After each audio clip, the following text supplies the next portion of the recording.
Hey, Hi. how's it going?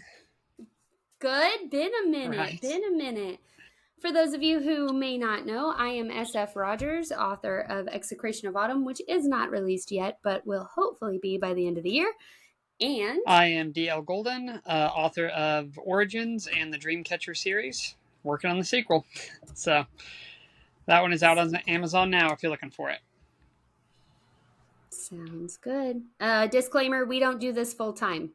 Yes. Anything that we say is complete opinion on our part. We are not telling you that we know the best way to do things, so don't take our word as gospel. Now, since this one is full spoilers, I am the de facto head of understanding this lore that I've written, I guess. So anything I said can also be taken with a grain of salt because I basically have no idea what I'm talking about. So it's fine. It's fine. So, in case you're wondering, yes, we are getting ready to spend this episode spoiling this book right here. So, I have to say, the cover artwork on this is breathtaking. Like, it's just so good. And once you get into the book and you kind of understand how each of these things play in, it's insane, right? Like how Charlie is all of these things. Right.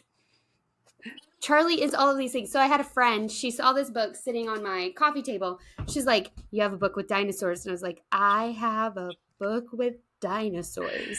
Yes, I do." It does have that. That seems to be the thing people notice the most. Perky really did a good job Is that representing that. he did.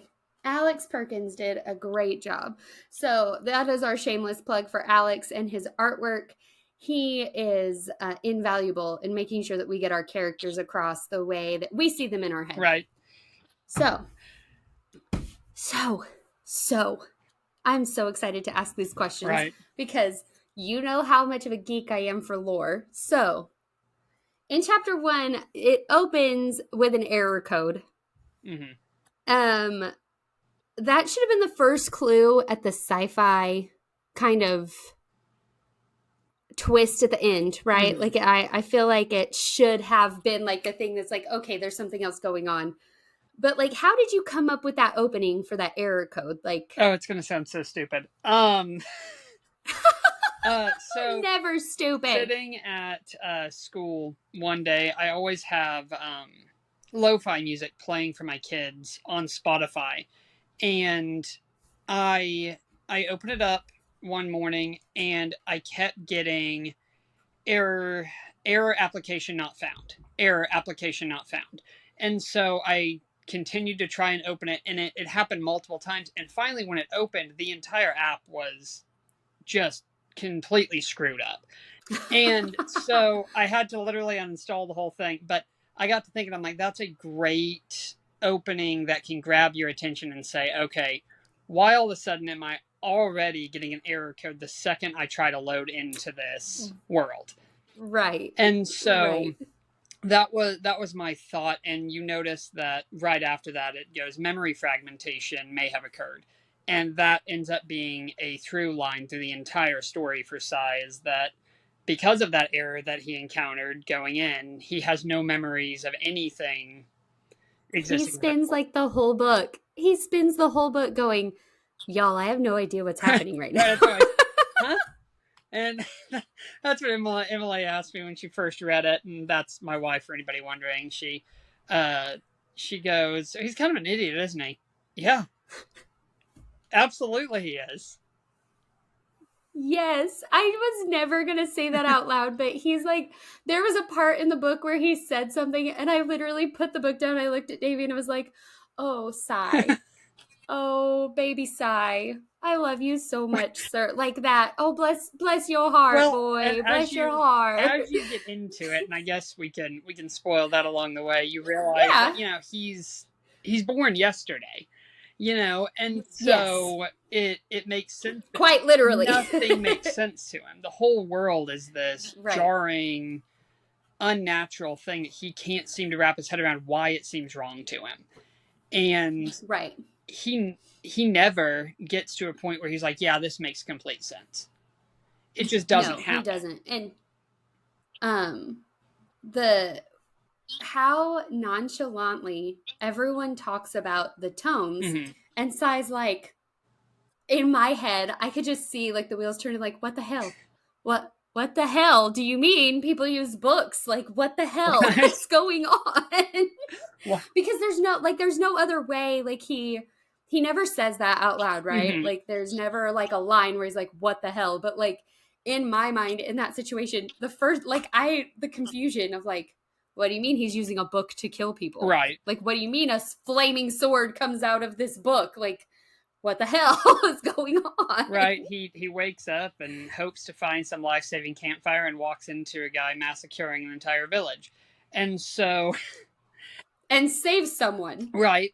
And he just kind of gets thrown into the his instincts say, okay, I have to protect these people, but he doesn't know anything that's going on. And it is apparent throughout the entire book that his only motivation is to protect these people. And you never get a Yeah. real reason why until Right. you get The to end. that ending.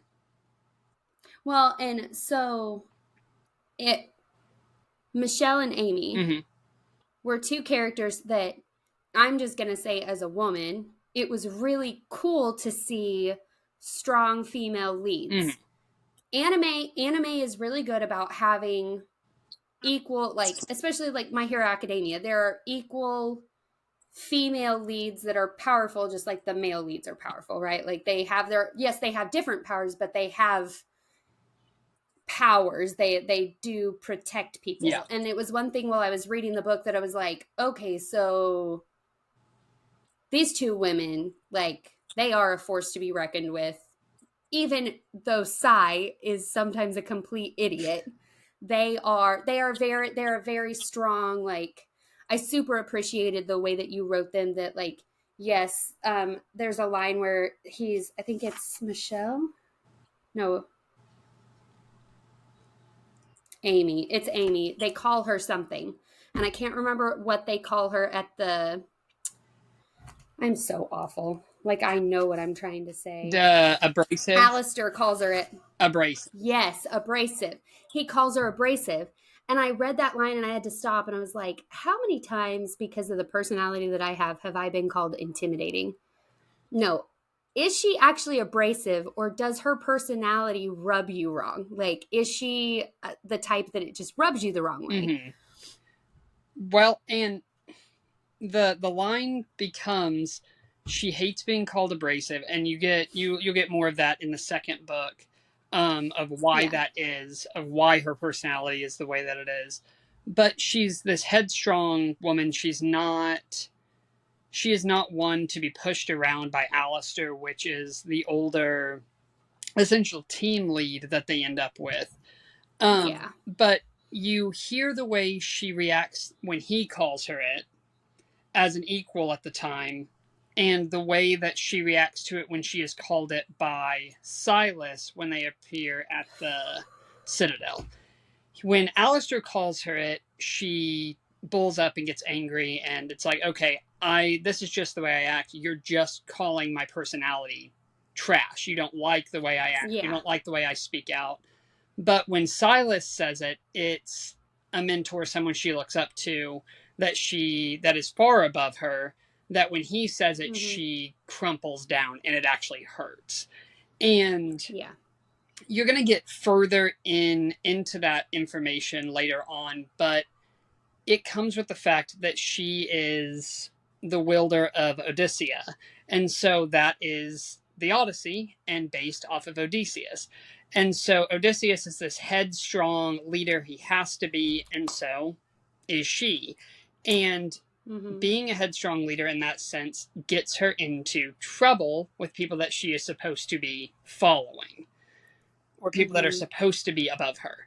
And so it comes off as abrasive, and it's something she cannot stand to be called. And I wanted to make sure that that was reiterated, that it was something she doesn't like to be called. It's a label that has been given to her because she is a headstrong woman. It's not something that you would generally call a guy that is acting like that, you know? No, not at all. And I think. go ahead. Go ahead. No, you're good. I think that's the thing for me that stood out again because I have a very loud personality. Anybody who knows me will tell you like I just have a loud personality. And when I heard, like, I read he called her abrasive, and the way that that Alistair, when he called her abrasive, and the way that she acted, like I have felt that, right? I've Mm-hmm. had people be like, "You are intimidating," and I've literally spun around on people and been like, "Am I intimidating or are you intimidated?" Because those are two different Right. things. You just don't. So it was really cool for me to be able to relate to something happening to that character that like yes, while what Silas said hurt her, and you see the difference in that dynamic. Mm-hmm. I also think it towards the end of the book, the fact that she's abrasive and she can take that red personality, that red leadership role, Mm-hmm. like really stood out when they're running from Oswald. Yeah. But we'll get to that, I guess, in a minute. Right. Did you intend to like set these two women up as these headstrong women? Yeah. They are Amy's supposed to be this competent, strong person, strong lead. She's the headstrong one that Cy just isn't. Um, Yeah. Cy has essentially one motivation throughout the entire story, and that's to protect Michelle and Amy and to find his lost memories. Right. And so he's not going to force his way through anything. It's going to be, okay, what do I need to do? What do I need to conform to find what I need? Amy, on the other hand, is supposed to be a foil in that sense. And then Michelle plays at first we see her as the damsel in distress, right? A line that I Mm-hmm. just honestly can't stand because there's not much beyond a character trait when that happens. She ends up being the damsel in Insert distress. heavy eye roll. Right? She ends up being the damsel in distress for a lot of the book until you get to the very end, and all of a sudden she has to change. And I wanted it to be this 180 of, okay, I have this headstrong character and I have this more meek character, but the headstrong one is not going to be the one that takes the final blow and finishes it. Right. So, and that's why I made sure to set Michelle up as, okay, she can perform these things, but she's not got the constitution that Amy has. But when push comes to shove and she has to, she does and can, was more my thought. Right. So you brought up Silas when we started talking about how Amy felt about being called abrasive. That character gave me so many red flags when we first get He's such a into douche. what do you call your he's a douche canoe. I'm so glad you said it. Like, let's see, where is it? I had chapters marked and then We're a little off from the weeks we were going to do this. So I definitely understand. Yes, it's okay. I did have chapters marked though.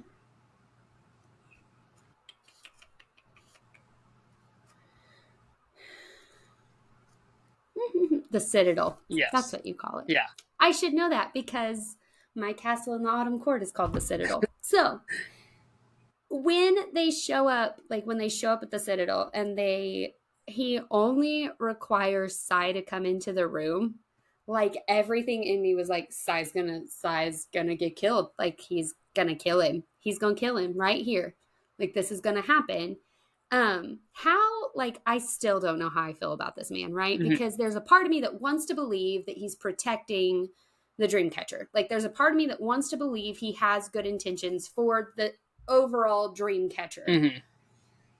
But there's another part of me that, like, how do you sacrifice people to these books and then not question where the other people go when they don't come out the way you think that they should? Mm-hmm. Like, how did you come up with that character? Because that's such a diverse, like, I want to like him. Mm-hmm. I want to believe he has good intentions. But I also have all these questions of, like, why didn't you ask where these people were going when a book devoured them or when the book didn't spit them back out?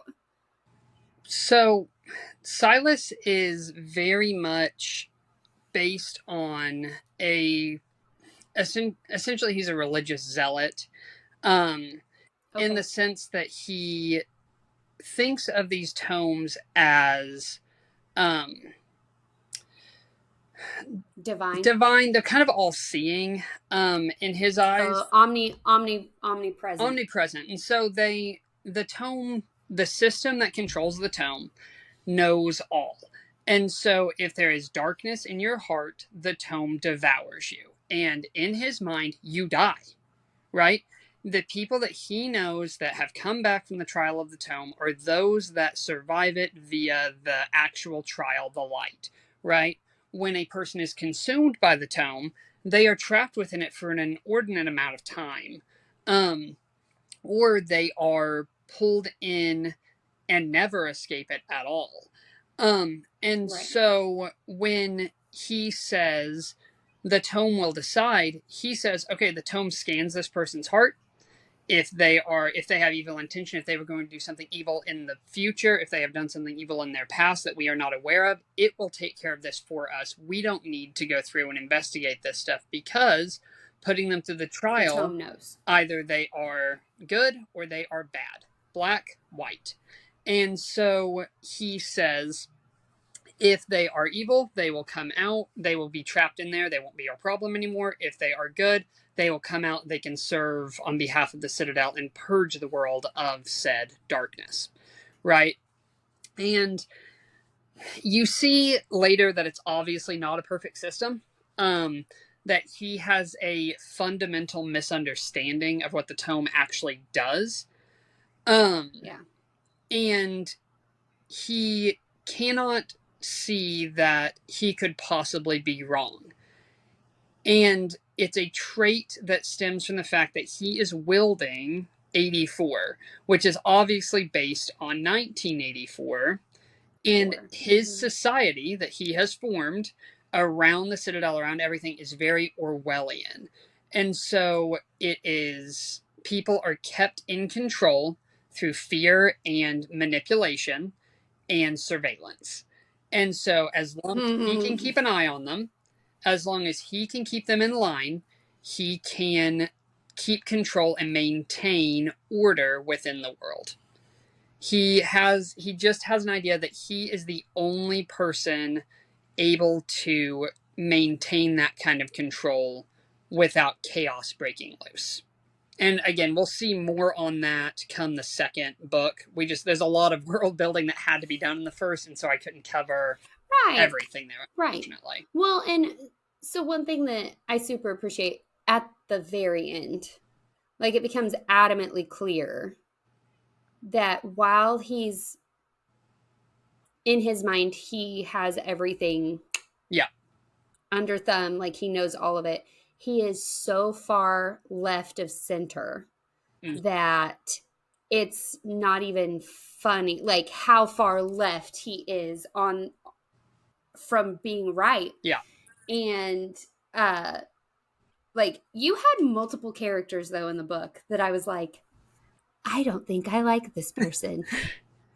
Alistair being one of them. So like, when you introduced Alistair, he treated Amy like she was incompetent. Like, the way he talked to her just made me feel like he thought she was incompetent. And I super got defensive. I was like, wait a minute, like, Amy and Michelle, they know what they're doing. Like, they know what they're doing. Why are you treating them this way? And then as the book went on, like, I was like, okay, wait a second. Like, maybe he's not so bad. But like, how did you, I guess you and I've talked about like creating a character and dropping them in the world. With Alistair, he's dealing with grief. And I think one of the beautiful things that you do is you kind of cover that base of like, a parent loses a child and the way that they do things from that point on with the other children, or a trainer loses a trainee, whatever. They change the way that they look at like their teaching or their training regimen or whatever. Like, they evaluate possibly to the wrong end of the spectrum, right? I think you did that very beautifully. How did you manage that with Alistair? Like, how did you come up with that for his kind of character development? So Alistair in the beginning starts as a red herring. He's supposed to be this aggressive, misogynistic thing, and it Mm-hmm. shows that, oh, this could actually be the villain of our story Yeah. here, right? And as it went, I wanted to give him a reason for why he was unwilling to accept people that come into his life, like Amy. Um, he has had dealings with Amy in the past. They have obviously worked at the Citadel together for a while. And Amy, being a headstrong young woman, versus the man who, yeah, Misogynistic. thinks he knows everything, um, they tend to butt heads. But you learn later on that a lot of his keeping people at arm's length, he pushes, he doesn't, he speaks to Amy like she's a child. He just keeps everybody below him so he can essentially keep an eye on them. Because the Mm-hmm. last time he let people in, the last time he took pity on someone, they turned around and his daughter died for it.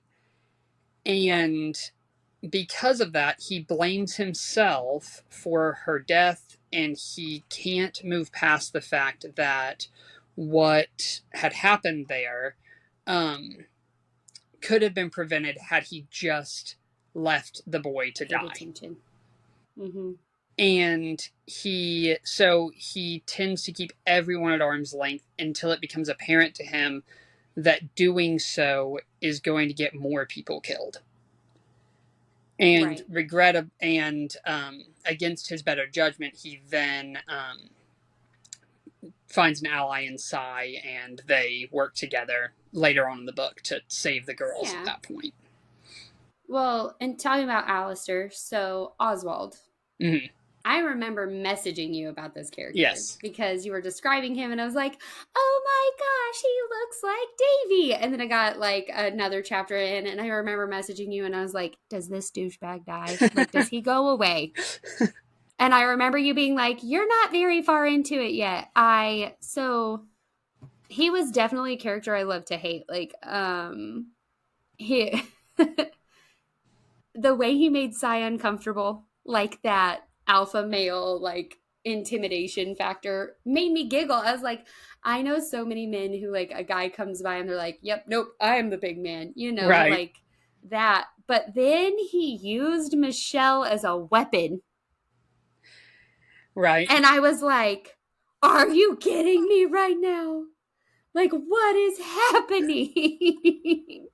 And then come to find out, he's using one of my favorite books, A Picture of Dorian Gray, as his tome to make him into like this monster thing. Mm-hmm. And then you twisted it on me and made me like him at the end of the book. And like Oswald's character was one of these characters that I literally didn't know one chapter to another, like how I was going to feel about him. Because there was one part in the book where Amy cuts his fingers off. Mm-hmm. And I was like, yes. And then we get to the end of the book and him and Alistair are fighting. And I'm like, they're both just grieving. Like, what is happening right now? He just wants the love of his life back. The dynamic between them. Um, is he going to have a role in the next book? Like, are we going to see more of him using Dorian Gray? Yes, we will see him more. The unfortunate part is that through the transformations that he's taken, he has damaged his tome irreparably. Um, Dorian Gray, the way it works in my story is that it offers a two-sided coin. So the person can swap bodies with another version of themselves. Um, and it can allow them to transform or change in ways that would be unthinkable to other people. And we see that the Izurak form that comes up, this giant monster caribou half man form that he takes, Thing. is a response to a need that he had. So Rourke comes around and says, "I need potential wielders." Um, and so he is tasked with kidnapping these wielders, many of them being children. Isharak is a monster from Native American mythology that is known for Yep. kidnapping children. And I so, was really surprised to see that, FYI. right. Congratulations on that. Like, I was really, really happy to see that. And so it appears to him as a need that he needs to be able to take these kids. And so the tome grants him that, even though it's not a good thing.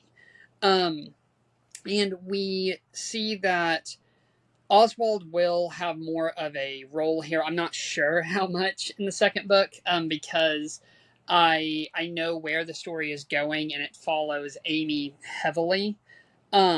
Hence the name Odyssea, right? It Right? follows her heavily, but Oswald will get more development.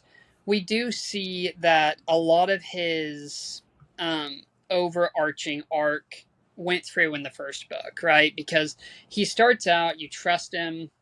He's this guy that's been working on the sidelines. He's lost the love of his life, which is Alistair's daughter. And Mm-hmm. he is doing everything he can to bring her back, whether that means burning the world to the ground in the process or not. Right. He is going to complete that. And in his fight with Alistair, a vestige of her appears from the tome and speaks to him. Mm-hmm. And Yep. he begins to turn around and understand that this is not what she would want. This is not how this should be going. Um, Right. and so I'm not sure how much further I plan on taking him. I'm kind of a pantser in the way that I write, so if the character Yeah, speaks to you're me in just a like me. way, it might change. But as of right now, he has had a role in the beginning early chapters. Obviously, he and Amy and Michelle are not on the best of terms. Um, He used Michelle as a weapon! so it's going to be an interesting dynamic to weave, I think, throughout the second book. But I do like his character a lot. Um, and I think that once I can move him past the damage and the harm he has done with his tome, I could see doing a lot more with it, if that makes sense. Right. Oh, for sure. For sure. O'Rourke. Well, no. Let's go back. Zaman? Zaman? Zalman. How do you say her Zalman. name? Zaman. Okay. I don't trust her. I didn't trust her when she found Cy and Alistair and took them with her. I just don't. I firmly believe she's playing both sides of the system. Um, she is epitome of morally gray. Like, Yeah. she's so morally gray. I don't know what decisions she's making that are beneficial for the Dreamcatcher and what decisions are beneficial just for her. You Right. know what I'm saying? Yeah. How did you come up with this morally gray character? I wanted Because I wanted a character that was going to be able to help Cy and Alistair when they were at their lowest points here, right? I needed someone that was going to step in when they were so desperate that they were not able to refuse help. and she And did. she did. But not trusting her was the plan for her all along. You learn that um, she is the granddaughter of Silas. He she had a defect inside the system, and so when he put her through the trial, she was trapped for years and years and years and years, and she's angry. And you can tell that she's angry with him because she is working so hard to raise up two people that are obviously not on the side of the Citadel anymore. Right? When she Right. finds them, they're being hunted. Right? By Oswald. By But Oswald has taken the girls, yes. and And Umbra. that other Yeah, girl's Umbra yes.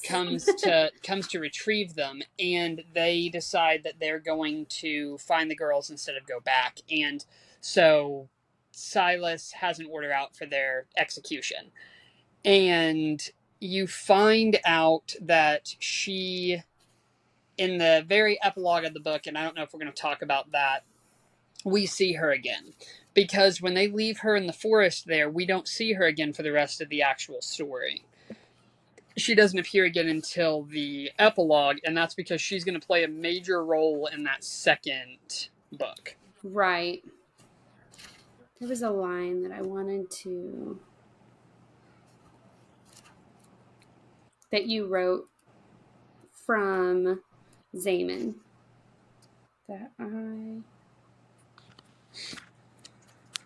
like every chapter has something where Sai's like, but saving them is my goal. Like saving the girls, that's my whole goal. Right. And it's like, sir, there's more going on. Are you in this? Like, are you in this whole story? Oh, where is it?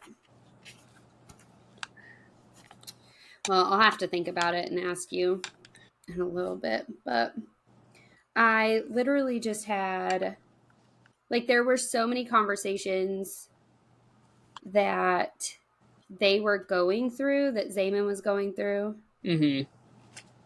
So, see, feeling that it was better for me to live with corruption than to risk my life in the trial, my parents refused. As time went on, the dreams got worse, and I began to fear falling asleep together. Her tone was focused and sullen.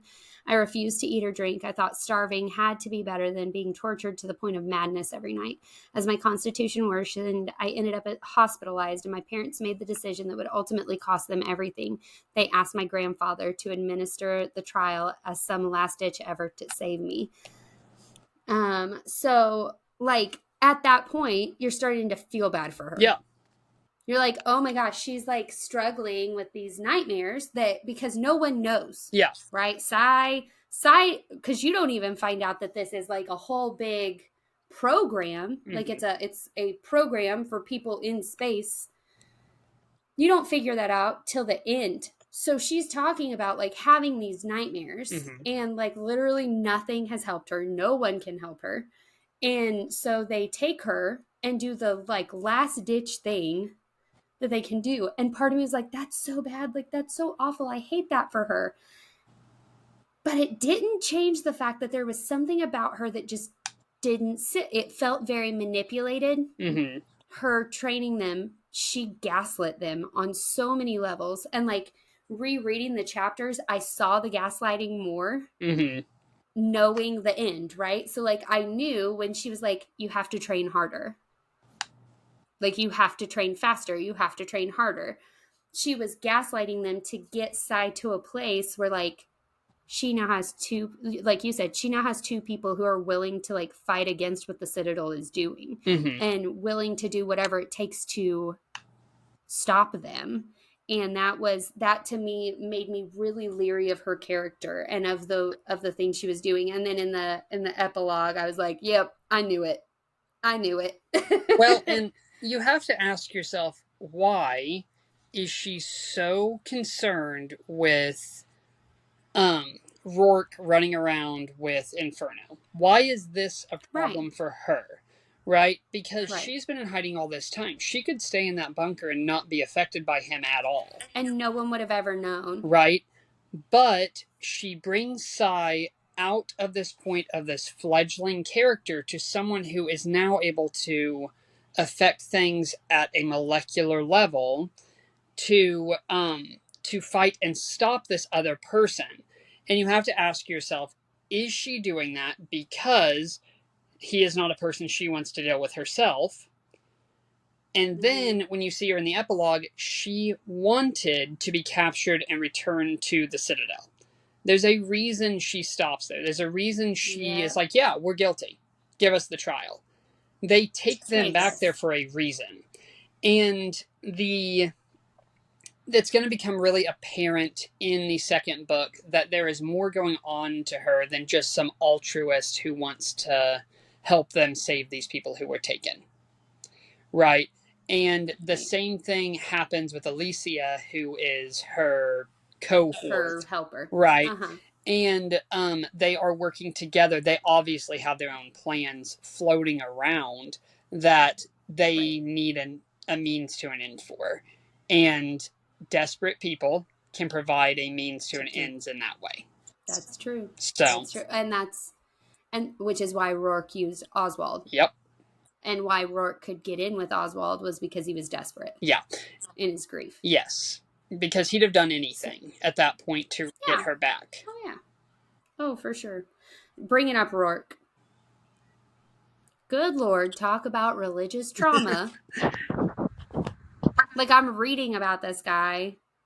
Um, uh, I found it awesome that your villain is technically using hellfire to cleanse the Dreamcatcher. Hmm. Like, why Dante? Like, what was the driving force behind Dante being his tome? So Inferno ends up being his tome because the entire message in Inferno has to do with if you are not a perfect person in your life, if you have these vices, if you have these issues, you're going to burn for eternity. Yeah. And I wanted to write him as a character that saw what he was doing as correct. Um, Probably going to get me in so much trouble. But growing up in a Christian household, the idea was always it is our job to make sure that people don't go to hell, right? It is our job Right. to evangelize to people, right? And so Yeah. in my mind, he became a character that it was his job to make sure that people knew what really existed, what reality Right. really was. And what better analog for that than a person who is stuck so heavily in their religious ideals that they are willing to burn people to ashes in order to see them liberated or freed, Right. right? And so I thought the modern day concept of hell tends to radiate out of those ideas of inferno and paradise lost and things like that. And I thought Yeah. I can use this tome and grow this tome. You see him anthologize it later on into um, Purgatorio. And so it Uh huh. becomes a secondary tome, an evolved tome, which has different abilities. But he is very much a catalyst for people who cannot see the error of their ways and cannot see Right. that harming other people is no way to save people, Right. if that makes Well, and I think coming from the background, that we come from, it very much there were things that Rourke said toward the end in the last fight where he's kind of you feel like he's losing his mind. yeah, and he is. Like he's taken it so far that he's now like literally losing his mind, like he's insane. Mm-hmm. And not just like, oh, he's a villain insane. Like, no, like this man has lost it. Like he has lost all bearing on what's happening. Like he has no compassion. There's no grace. There's nothing. I think it was really cool to show how Inferno not only damaged everyone that he attacked, but it also harmed him. Yeah, Like it also changed him. yeah, because you see that before he's Rourke, he is Virgil, the brother of Mm-hmm. Michelle, and she does not remember him in this way. She does not remember him being this bloodthirsty monster Right. that his psyche is so fractured by Mm-hmm. dealing with the trial. When you really think about it, if you look back at the trial Sai went through, you watch him fall through these eons of time because he's falling through on the origin of species, right? And Yeah. so Sai sees all this stuff. It makes you ask, what on earth then did Virgil go through when he is dropped into this trial when Inferno. entirety of Inferno is set in the depths of hell? And so he goes through, and you see him when he is talking to Amy and Michelle in the basement. He taps her on the head with that tome, and Amy experiences these excruciating visions. And he tells her that that was his hell for 2 whole years. That he Right. was trapped just like Zalman was, but in a much worse place. And Well, it broke him. And when he and it raises realizes, he wants to make sure no one else suffers that fate, but he does it in such a negative way. right. It it goes back to the question of like, are the tomes what really should be used? Mm-hmm. Right? Like it really raises that question of like, are we doing more harm than good? Right. You know? Yeah, and they the thing is, people in the Dreamcatcher don't seem to realize that those people that go in and are rejected by the tome are trapped inside that tome for a much longer period of time. Even if you go in and it accepts you, you can be in there for years and years and years, but only minutes pass. Whereas Zaman goes Mm-hmm. and it's been forever when she gets out of there. And her parents Yep. are gone and the world has forgotten about her. And Right. so that's when Amy tells Silas it's not a litmus test, it's an execution. And he Mm-hmm. scoffs at her and sends her on her way. It's very much that everybody else can see it, or several people who have gone through it can see it, but Silas just is unable to. Right. Right. It was just trippy to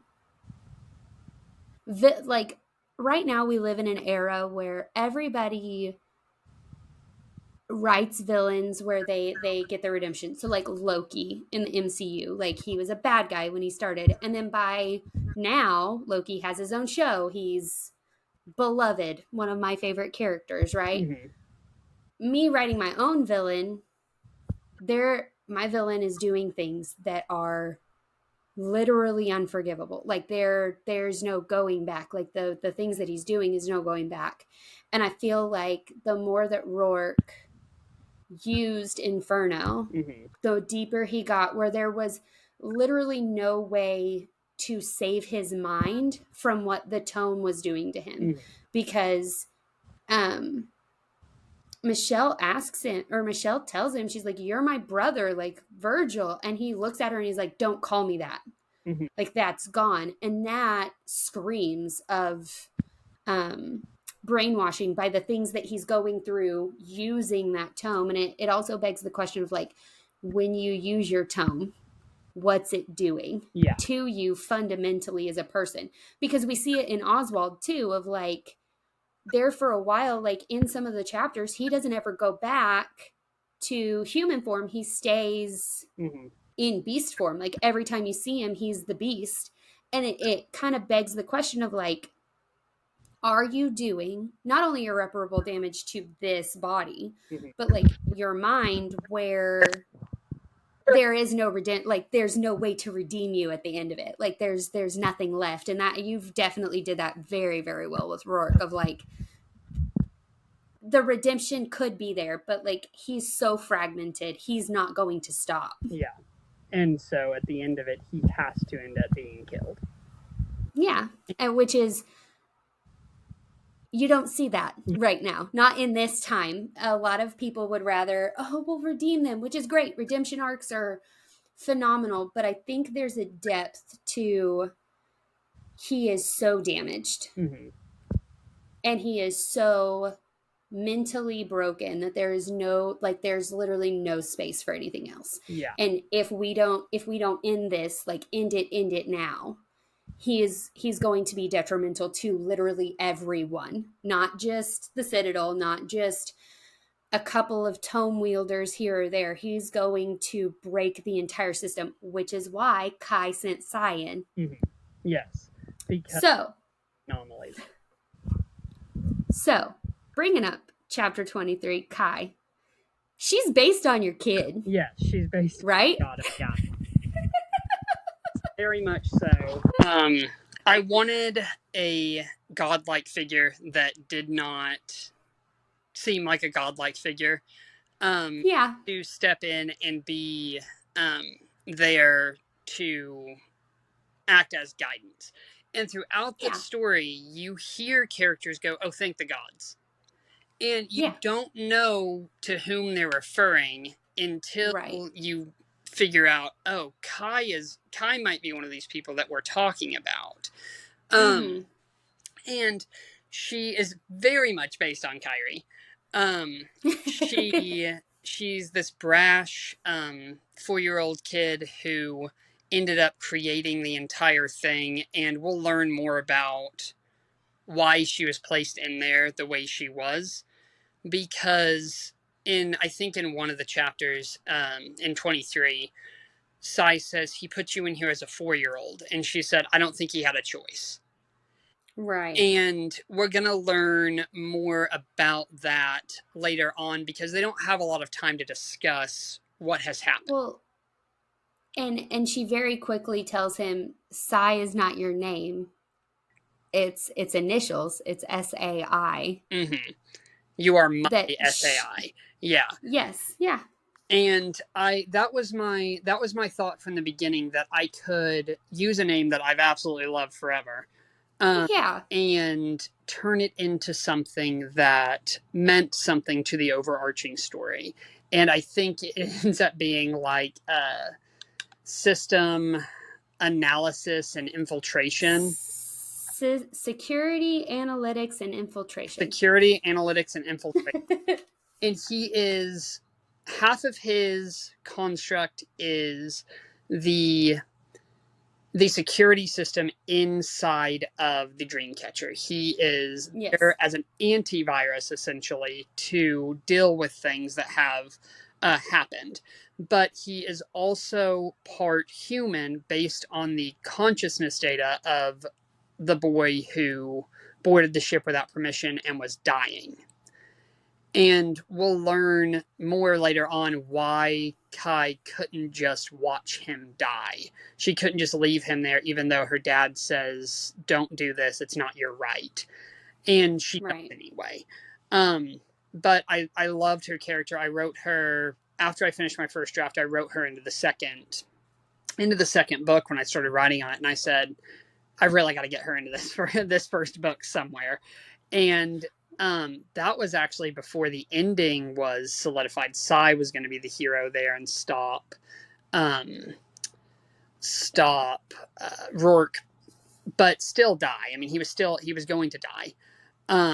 But Rourke was going to be stopped by him, and I thought it so much more poetic that the meek, quiet girl, that we have not really been following this whole time, that she's kind of been off on this side lane, Right. while we follow Sai. I thought, what a great twist to say that no, Sai's not the hero to begin with. It was always Michelle. She was always going to be the one to do it. And I Mm. thought that was really, really nice, and gave her some actual closure with the character, rather than Sai being the one to finally end her brother.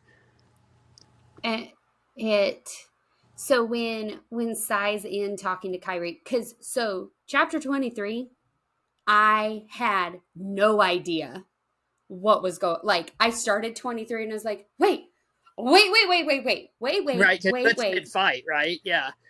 what is happening? And I was at a ball game, I was at a baseball game watching our nephew, and I literally had to stop and I was like, I'm gonna go back to 22 because I don't know where I lost track of what is actually happening. Mhm. And oh, our sister-in-law was like, are you okay? And I was like, this man just threw me a curveball that I totally had no idea what was happening. But I loved, like, I absolutely loved where she tells him my SAI, and he's like, I'm not a program. And she goes, you are. Why don't you know? And then it comes to the front where she's like, system, and the system responds, and it comes up, error code found, code DC 678, encoding error, memory fragmentation detected. And then Kai is like, oh no, oh no, oh no, daddy is going to be so disappointed with me. That kind of rounded it out. Okay, that's why he has no memories, like, Yeah. because he's a program, like, he's a program. Well, and He's not. it's not just that; it's the fact that the human memories have to be repressed inside the Dreamcatcher. So you'll notice Mm-hmm. nobody talks about the past. Nobody talks about No. what happened, because they are asleep, and Kyrie's dreams have created this world around. Right.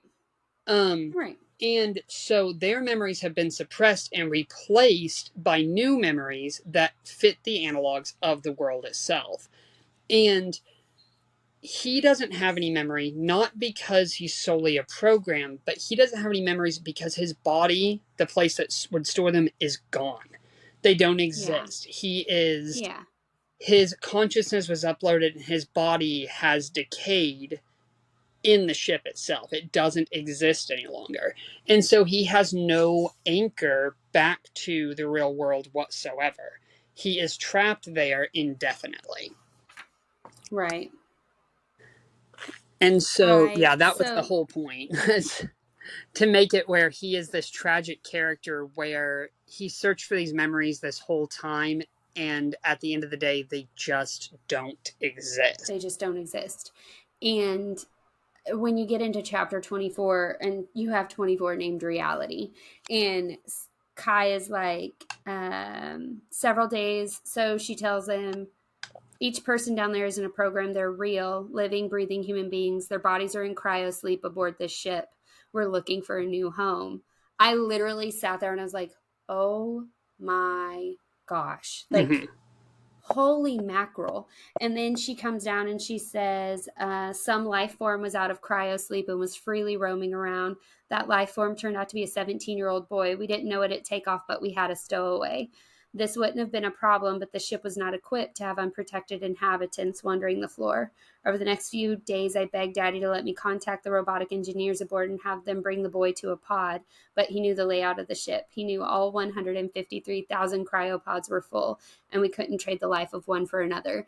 And I literally stopped and was like, so she saved him, but he still died. Yeah. She, And then he gets back in the system and he dies again. yeah, because at the end of that chapter, she says, "You don't have to do this. I'll find another way." And he refuses. And he does Yeah. it anyway. And so she essentially scrapes his consciousness data out of his body using an unrefined cryo chamber. And it can't preserve his body, but his mind is saved as a digital format inside the system itself. Yeah, for And sure. so while he has been saved, he's essentially a ghost. And he cannot leave the system. If he dies within the system, that's it. It's over. The consciousness data is wiped from that system, not to be returned to the body like it normally would be. Sorry, I was reading something. You're fine. I literally, like, when Psy disappears. Mm-hmm. Like, and that's what I was trying to, like, find here. That'd be 25. Yeah, I'm looking. Yeah. Because that's when Michelle steps up. Yeah, because he's been propping her up this whole time, essentially. Right. Hold on. I'm not the hero of this story. You are. Me, no. I'm no hero. I have no tome, no power. I'm no one. What? Riverside. You went black for a second there. I still heard you. Yep. You have the power to end this. You have ever since we met in Dion. He held up a shaking hand. You are more than you will ever know, Michelle. You are the one who will protect everyone. She stared at the Finch for a moment before looking to Rourke, who found his way to his feet. He stood for only a moment before collapsing to one knee. If this must be the end for me, I will assure the job is well done. He spat. The auxiliary just, oh my gosh, awaken one final time, Inferno. He turned back towards Sai and scooped the small incandescent bird into her hands. Sai smiled up at her one last time as he faded into a shower of golden sparks. Grief-stricken and angry, Michelle pressed the bird to her chest where it dissolved into her. Grabbing Amy's shield in one hand, she stood and faced Rourke. I literally read that and was like, his main character, this man killed his main character. His main character is dead. I closed the book and Elia goes, what's wrong with you? And I was like, he let me get attached to someone and he killed him. His main character, the one right here on the front of the book, just gone. And Elia goes, Actually, I didn't tell Alaya that. I was like, Alaya, there's something that happens, and I just don't even know if I'm okay with it because I was trying not to spoil it for her. And then, She you said know, mom spoiled it. yes, then mom spoiled it. I tried so Yeah. hard not to. I was like, I'm not going to spoil this for her. I'm going to let her read it. And then mom was like, yes, Sai dies. And I was like, he Lady. does die. I was so sad. Like, I am one of those people that, like, I get super attached to characters, right? Because I'm Hmm. essentially, as I'm reading, I'm living the life with them, right? Like, Yeah. which for a writer is really hard when you've created a character and you have to kill him off. Like, I'm getting to that point right now in my own book. But as a reader, like, you are invested in what Sai's doing because Yeah. and what Sai, Amy, and Michelle are doing because the story basically involves all three of them. You don't know who Michelle is at the start, just like you don't really know who Sai Right. is. You don't know Amy. And you get to know these complex personalities and these characters. And then Sai just disappears into a shower of awesomeness. Michelle kicks ass and Rourke dies. And they don't all live happily ever after because they're still being chased by the Citadel. Zaman and her girl are literally now going to Silas and like, hey, we're back. Right. What now? Like, and I put your book down and it will be one that I reread. I will reread it over and over.